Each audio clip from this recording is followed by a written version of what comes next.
Tuhan ingin kita belajar dengan waktu itu. Untuk apa saja dalam hidup ini, tidak ada yang bisa berhasil tanpa orang itu mempergunakan waktu dengan baik.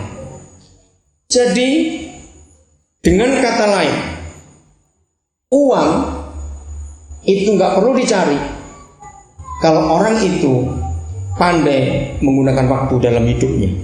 Katakan amin. Dalam hidup ini kita kenal ada dua kata yang jarang orang perhatikan, tapi sesungguhnya di dalam dua kata ini terletak semua keberhasilan masa depan kita. Kalau saudara pernah dengar kata ini, catat yang belum tahu supaya ini jadi bagian penting dalam kehidupan kita. Dalam hidup ini ada dua kata penting, namanya peluang dan kesempatan. Betul tidak? Catat itu. Peluang dan kesempatan. Nah, peluang dan kesempatan itu, kalau saya boleh istilahkan, itu adalah anaknya waktu. Kalau waktu itu secara kronologis, saudara, dari bangun pagi sampai kembali kita malam hari, lalu kita beristirahat, kita sangat-sangat tunduk dan sangat hormat kepada waktu. Sebab dia nggak bisa diapa-apakan.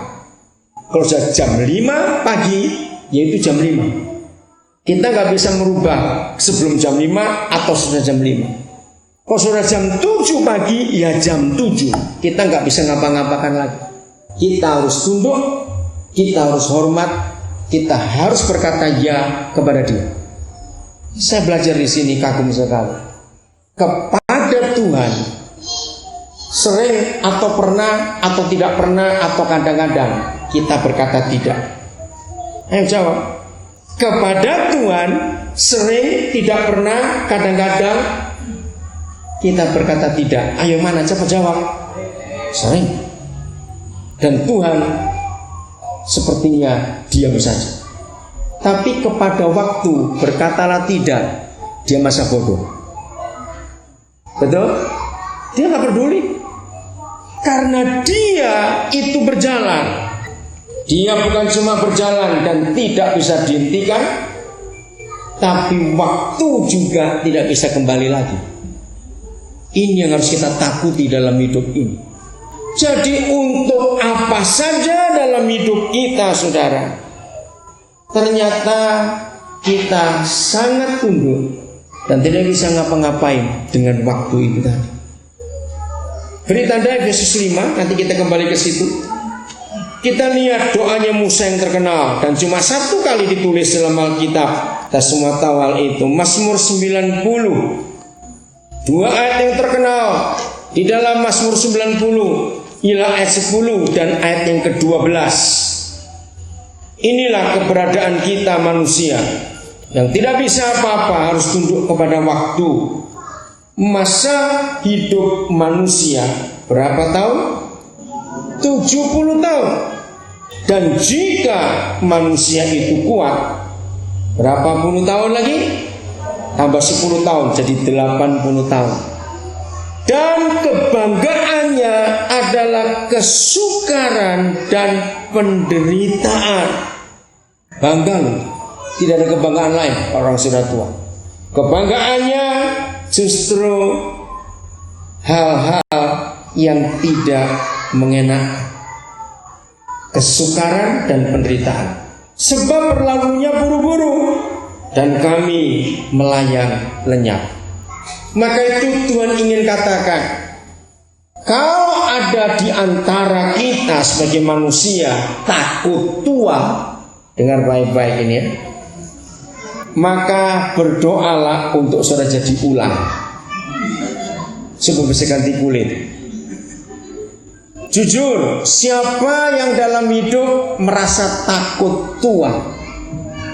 Saudara, orang yang takut menjadi tua itu pasti ada yang salah dalam hidupnya. Karena kita tidak bisa mempertahankan hidup ini. Bahkan saya sering bicara kepada banyak orang, Antara laki dengan perempuan secara wajar lebih banyak perempuan yang lebih takut tua daripada laki-laki. Secara wajar ini. Ada juga laki-laki yang takut tua. Oke? Nah, saya bilang kepada banyak perempuan, kamu jangan takut tua. Ya, biasanya perempuan itu paling takut kalau keriputnya mulai kelihatan. Paling takut itu. Belum lama saya baca sebuah tulisan bagus sekali. Saya belum pernah lihat tulisan seperti itu. Kalau ada kerut di wajahmu, itu berarti bekas senyum waktu masih muda. Wih, kata-kata luar biasa. Catat kata-kata itu. Saya merenung betul juga kalau begitu. Ya, jadi kalau ada kerut di wajahmu, berarti bekas senyum waktu kamu masih muda. Jadi kesimpulannya, kalau ada orang tua tidak berkerut, itu menakutkan. Berarti dia nggak pernah senyum seumur hidupnya. Nah, bahkan saya bilang juga kepada banyak perempuan yang takut tua, jangan takut keriput. Justru saya ini kalau melihat ada orang tua, perempuan tua terus cantik, itu menakutkan malah kayak kuntilanak.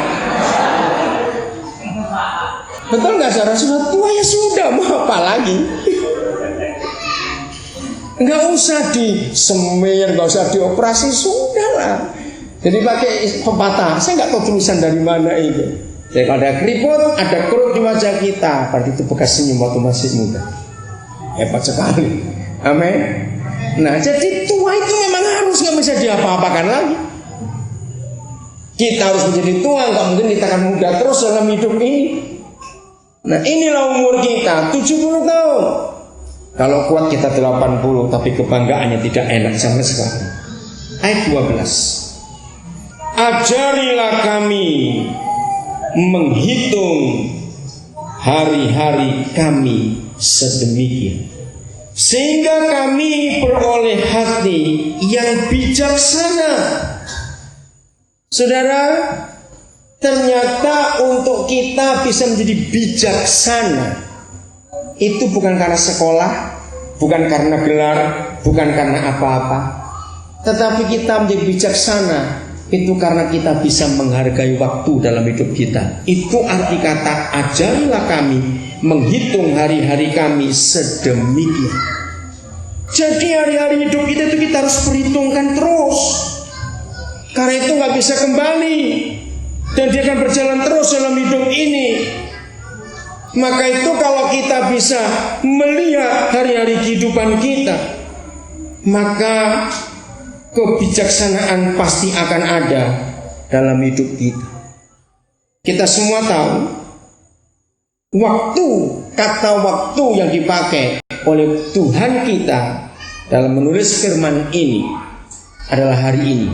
Betul? Bagi Tuhan tidak ada hari kemarin atau hari besok.